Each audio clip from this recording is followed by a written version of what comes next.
So I'm attempting a brew evening post work. My wife's at work. My wife's out with her work friends. I'm looking after the little one, so I'm going to have to sort of do it in between now and putting her to bed and getting her ready. So it might be an extended mash. If it is, whatever, I don't care. I need to get rid of this grain, and so I'm doing the rice Saison with Nelson Sauvin, and we'll see how it goes. So excuse the shite video. I had to put little Evs Jr. to bed. It took bloody ages. So this is my ghetto setup. My mash tun, and the mash has been going for over an hour now, around about 62 or so. So it's probably ready for starting to do a semi mash out and things like that, and start the boil really. I'm going to take it outside for the rest of it. It's already smelling a little bit malty in here, which Mrs. Evs is not going to be happy about, so best get out there pretty soon and kick it off. Cheers. So now I'm out in the garden. This thing is now on, and it's going to take some time. It's pretty fucking cold out here, so yeah, it's going to take a while, but it should be fun. Do you want to build a snowman? 8 grams of Warrior.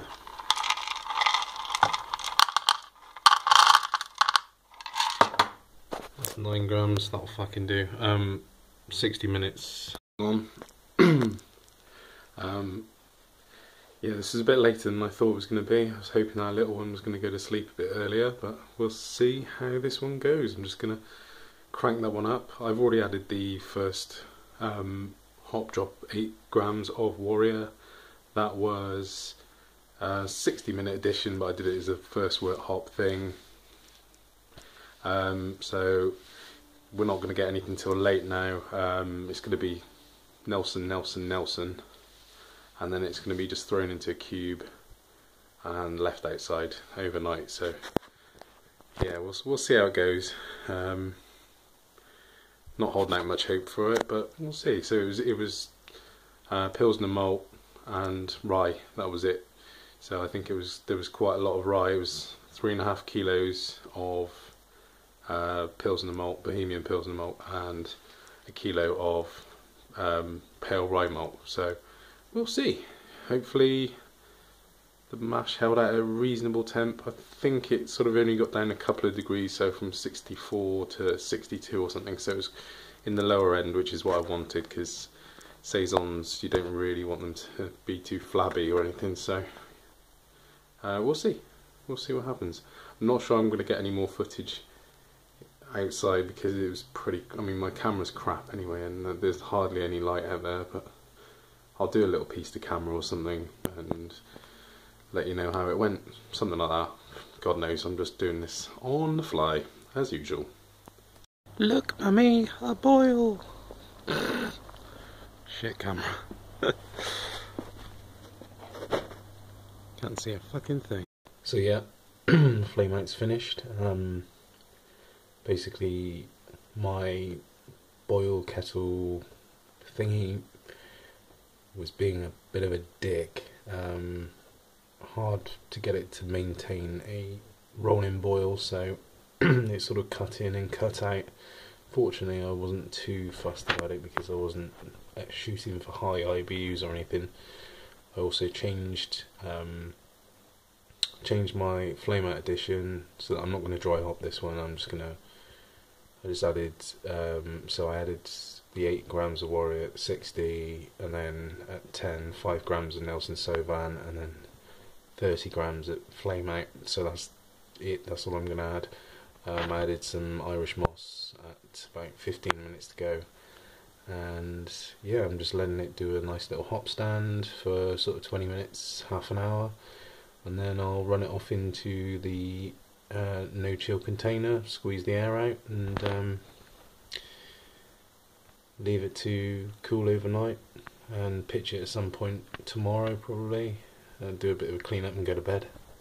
mean, it's not particularly late. It's about 11 at the moment, but it'd be nice to go to bed, to be honest. So yeah, see how that goes. Cheers. So the morning's rolled around and it's been left out overnight in the no chill container. I did open it, so it was a bit more squeezed and contained than that, so there was less headspace in there.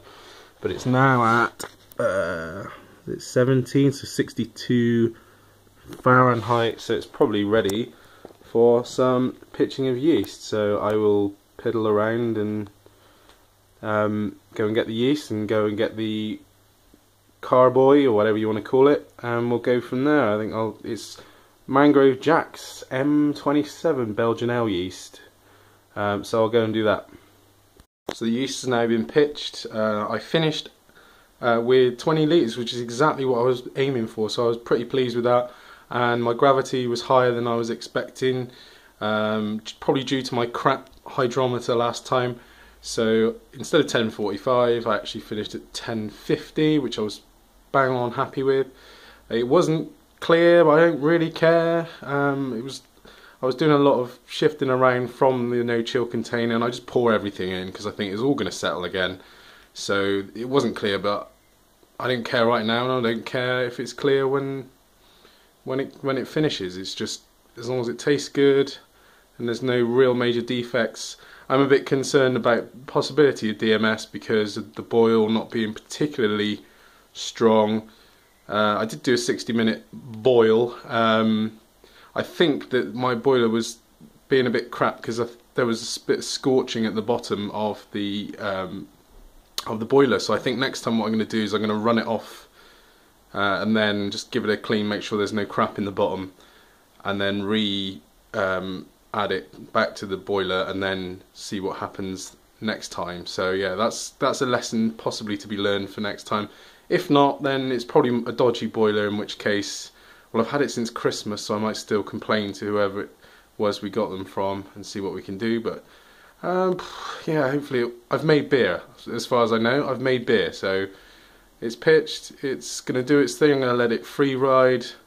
The IBUs, I was aiming for 20 IBUs because I knew that I was putting it into a no chill container, and you've got to be a little bit, dial it back a little bit because of the possibility of extra isomerization. I did quite a big flame out addition in hop stand, so I did like 30 grams of Nelson, and so potentially it could be more bitter than you would expect. So that's why you dial it back a little bit. But I've tasted a little bit from the trial jar and it tasted fine, and it's not too bitter, not too unbitter, if that's a word.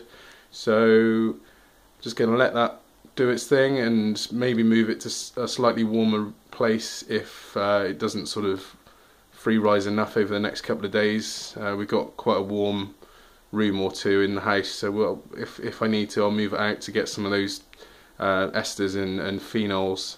I mean, this is the first time I've ever done a non Maris Otter beer and a non-safe style. This is the first time I've done a more continental style beer, so I've just sort of stuck to pale ales, IPAs and barley wine, and I think I did a porter at one point, but generally that kind of side of things. So this is the first time I've done this kind of style of beer. I do enjoy drinking them. I don't have easy access to them to drink one every day, so this would be a good thing. But yeah, to get 20 litres of the stuff is it's pretty good. It was a 26 litre mash. It literally went right up to the top of my mash tun, or my boil kettle, whatever you want to call it, and it was literally just right at the top. So yeah, it was spot on what I was after. So as long as this fermentation does its thing, I'm not going to dry hop it. I was going to dry hop it. I'll still possibly separate some of it off and do a little bit of a oaky white wine thing like Josh did, possibly, and maybe even another one with a bit of blood orange.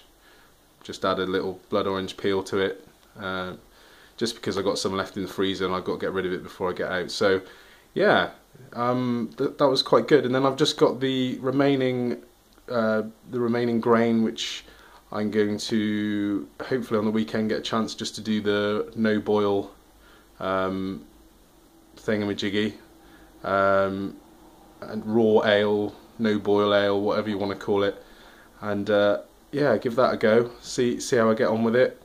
Just I've got a bit of Cascade pellets and stuff like that. So, and I got some crystal. And if it's crap, then I'll dump it. Not a problem. I'm only doing a gallon, so you know it's better for me to turn it into beer than throw it away. So I'll give that a go, and I might do a little video on Saturday if I get a chance to do it on Saturday. Maybe, I don't know. We'll see. Anyway, happy Homebrew Wednesday, slightly late, but it was done on Homebrew Wednesday. That's the first time I've brewed on a Homebrew Wednesday since I've started doing brew tubing. So yeah, hope you enjoyed my really dodgy footage. I've got to get myself one of these knockoff GoPros or something. So yeah, well, I'll catch you guys soon. I'm going to catch up with some videos. I think I've got a few to catch up with today, so cheers.